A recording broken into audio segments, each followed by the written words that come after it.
అక్కడ ఎట్లా చూస్తారు నేషనల్ హెరాల్డ్ కేసులో ఇబ్బందులు పెడతా ఉన్నారు సోనియా గాంధీ రాహుల్ గాంధీ అని చెప్పేసి కూడా మీరు చాలా రోజుల నుంచి చెప్తా ఉన్న పరిస్థితి. కానీ ఇప్పుడు మీరు ముట్టడి పాల్గొనే పరిస్థితి కానీ ఇక్కడ పెద్ద ఎత్తున పోలీసులు మమ్మల్ని ఆపేస్తా ఉన్నారు. ఎట్లా చూస్తారు మనం?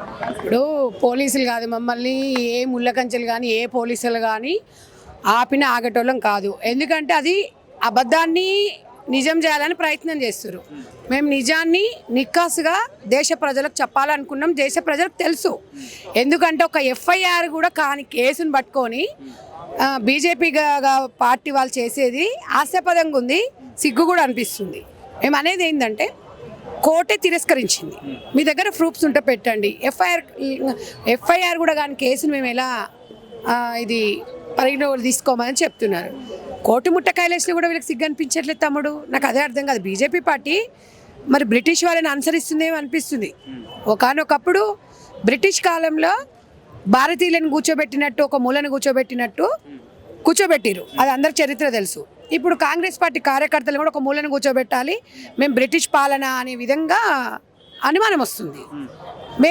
మేము హిందువులం, మనం అందరం హిందువులము, ధర్మం గెలుస్తుందని నమ్మే వ్యక్తులం మేము.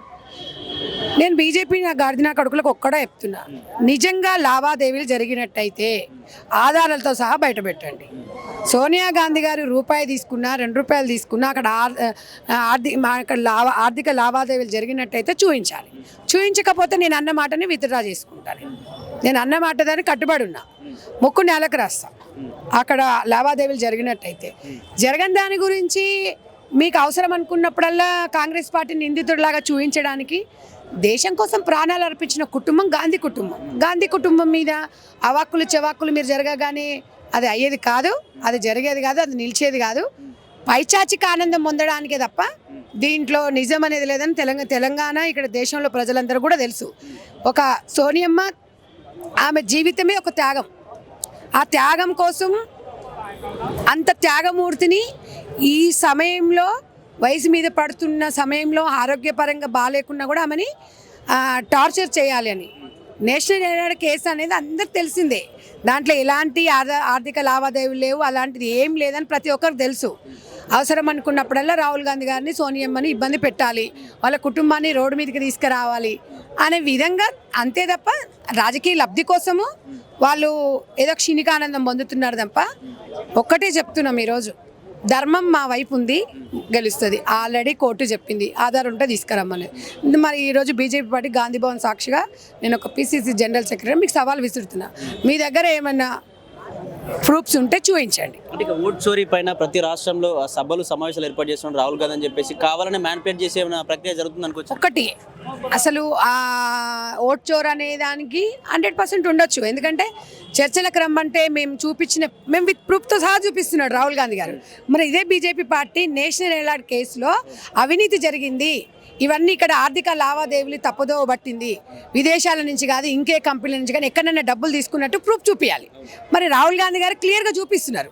దానికి మేము సవాలు విసిరినప్పుడు మీరు ప్రతి సవాలు ఎందుకు విసిరట్లేదు, మీరు ఎందుకు రావట్లేదు, ఎందుకు మాట్లాడట్లేదు మేము ప్రశ్నిస్తున్నాం. ఈరోజు 100% ఓటు చోరు అనేది అందరూ తెలిసిపోయింది. ఎంత క్లియర్గా ఎంత క్లారిటీగా కూడా చెప్తున్నారు రాహుల్ గాంధీ గారు. మరి రాహుల్ గాంధీ గారు సవాల్కి మరి మీరు స్వీకరించాలి. ఇది దేశ ప్రజలందరూ కూడా అనుమానం వస్తుంది. దాన్ని తప్పుదో పట్టియాలంటే సోనియమ్మను ఇబ్బంది పెట్టాలి. ప్రతిక్షణ అయినా కూడా ఆమె ఏ రోజు కూడా అదరలేదు, బెదరలేదు. భర్త చనిపోయిన రోజు కూడా అదరలేదు. చిన్న పిల్లలను పెట్టుకొని ఆమె జీవనోపాధి దేశ ప్రజల కోసం అని చెప్పి ఒక మన దేశస్త్రాలు కాదని 100 సార్లు ఎంతోమంది అన్నా కూడా ఆమె త్యాగశీలి. ఇవాళ ఒక త్యాగం చేసింది అమ్మ. ఒక రాష్ట్రం కోసం చేసిన గొప్పనే. ఎందుకంటే ఇవాళ త్యాగశీలి అని చెప్పుకోవచ్చు. ఆమె గురించి ఎంత ఎక్కువ చెప్పుకుంటే ఇంకా చెప్పుకోవాలనిపిస్తుంది. ఎంత చెప్పినప్పుడు తక్కువే.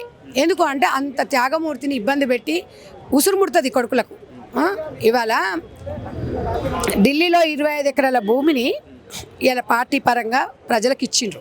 ఒక సొంత మిల్లు కూడా లేదు. ఇంకేమి వాళ్ళు దోచుకున్నారు దేశాన్ని అని చెప్పేసి ఏ రకంగా మీరు ముందుకెళ్తారు చెప్పండి. అమిత్ షా కొడుకు రాబందుల్లాగా దేశం మీద పడి తింటున్నారు, కోట్లు సంపాదిస్తున్నారు. మరి అట్లా రాహుల్ గాంధీ గారు ఏమన్నా రూపాయి ఎక్కడైనా తీసుకున్నట్టయితే చూపించాలి. వాళ్ళు ఇప్పటివరకు ఒక సొంత మిల్లు లేతమ్మి. మామూలు మనం ఒక వార్డు నెంబర్, ఒక సర్పంచ్, ఓ ఎంపీటీసీ మనం అందరం గెలవంగానే పెద్ద పెద్ద ఇండ్లు, పెద్ద పెద్ద కార్లు వస్తాయి. సింపుల్గా దేశంలో ఒక సింపుల్ మ్యాన్గా కాంగ్రెస్ పార్టీ వాళ్ళదైనా కూడా ఒక కార్యకర్తలాగా ఉంటారు. అంతకన్నా ఎక్కువ నిదర్శనం ఇంకేం చెప్పాలి. అందుకని బీజేపీ నాయకులకే వదిలేస్తాం. మరి ఎట్లా బీజేపీ ముట్టడి ఉండబోతుంది, ఆఫీస్ ముట్టడి, ఎందుకంటే పెద్ద ఎత్తున పోలీసులు మోహరించారు గాంధీ భవన్, మరి వెళ్ళే పరిస్థితి ఉందా, అసలు ఏం జరగబోతుంది? వెళ్తామండి, మా ప్రయత్నం మేము చేస్తాము. ఎంతమంది వచ్చి ఆపినా కూడా ఆగేది లేదు.